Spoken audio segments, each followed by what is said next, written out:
Hello everybody and welcome to another session of English Foundational Language with myself, Bav Taylor from Indigo Development.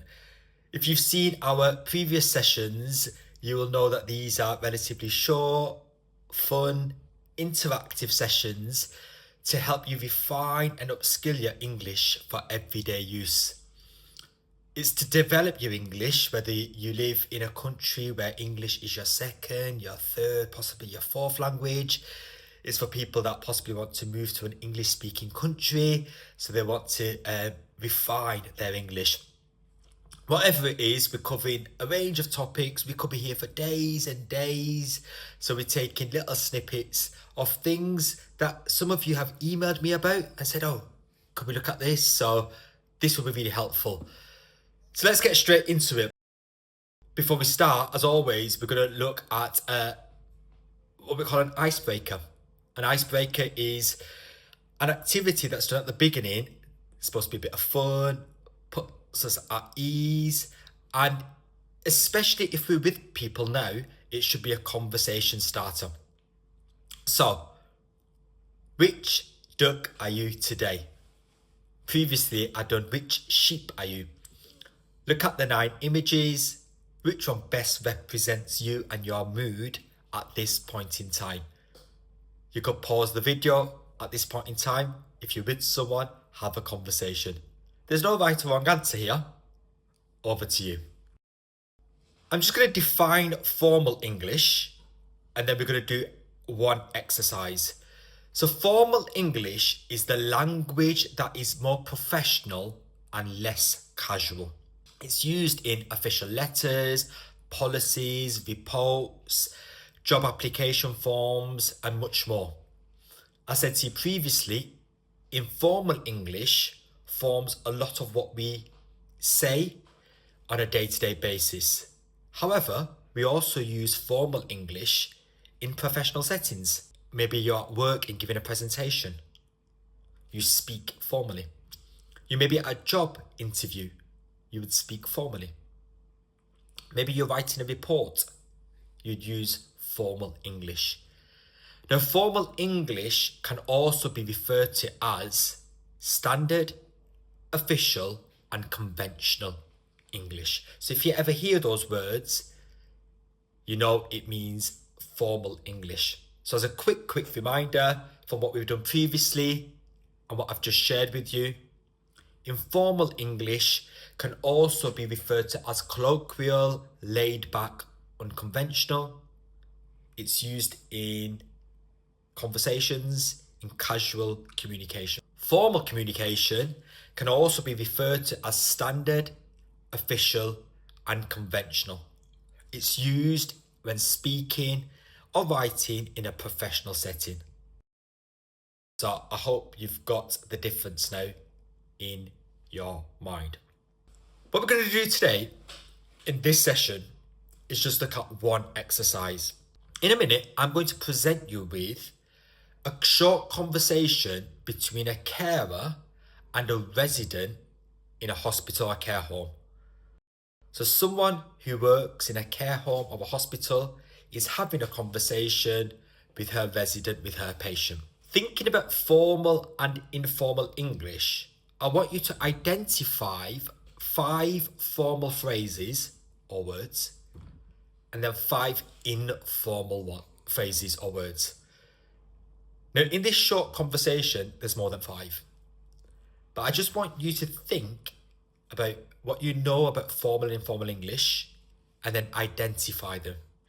So pause the video now, take a moment. You can share it with people that you're with. And here's the conversation. The conversation is between you and Mrs. Thompson. So, over to you now. Take a moment to read it aloud, and then we'll go through the answers. Okay, let's go through the formal phrases first. Remember, formal is more standard, it's more professional. The first one I've identified is that question, how are you doing today? So you as the carer, say, how are you doing today? If you watched our first episode, our first session, I used that as a question to show what it could look like informally. But in this instance, it's formal. Now, when you speak to Mrs. Thompson once she said she's a bit stiff, you say, "I'm sorry to hear that. Let's take it nice and slow. Would you like me to help you get dressed?" All of that is formal. The language is used in such a way that there is no hidden meaning, and Mrs. Thompson should be really clear in terms of what you have asked her. The next one, "Yes, please," is what Mrs. Thompson says, formal English. It could have been said informally.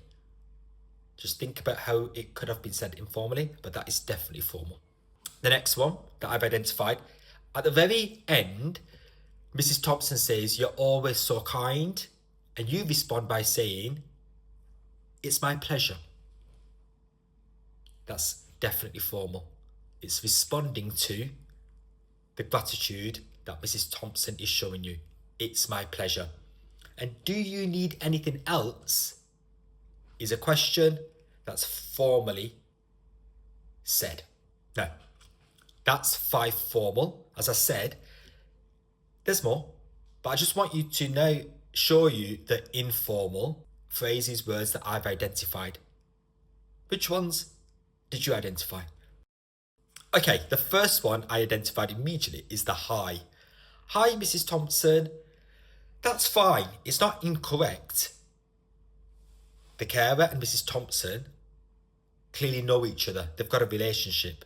So saying "Hi, Mrs. Thompson" is fine. In a more formal setting, you might say "Hello, Mrs. Thompson," if you didn't know the person. But in this instance, "hi" is fine. Mrs. Thompson says, "I'm a bit stiff." Now that is informal. And for those of you that don't speak English as a first language, you may not have heard that phrase. What it means is she's aching. She's a bit stiff. Her bones and her body are a bit stiff. She's hurting. She's aching. Further down, you say, "Let's sit you up." "Let's sit you up," which is fine again, but it's informal. A more formal way of saying that would be, or could be, "Let me help you sit up properly." Okay, let's sit you up. Mrs. Thompson would understand what you're saying, but more formally, you would say, "Let me help you sit up properly." Mrs. Thompson refers to you as "dear." "Thank you, dear." Now, in some parts of the world, and actually some parts of the United Kingdom, the word "dear" is used as a term to refer to someone, but it's definitely informal. You wouldn't call everybody dear. Say you went for a job interview, you wouldn't refer to the interviewers like that. You wouldn't say "dear." "Thank you, dear." But here, they've got a relationship, and it's fine. The very last one, what about a cup of tea? Cup of tea is a way of saying "a cup of tea." So formally, what about a cup of tea? What you actually say, "cup of tea." And in England, in the United Kingdom, and in some English-speaking countries, "cup of tea" is said, and that refers to a cup of tea. See what we've done in this short session. I've defined formal English. I've referred to what we did in a previous session, formal to informal English, and then just looked at one conversation, because just in one short conversation, there's a mix of both the formal and the informal. I hope that's been fun. It's made you think, and ultimately I hope you've learned something. So thank you for joining, and I look forward to seeing you in our next session. Bye for now.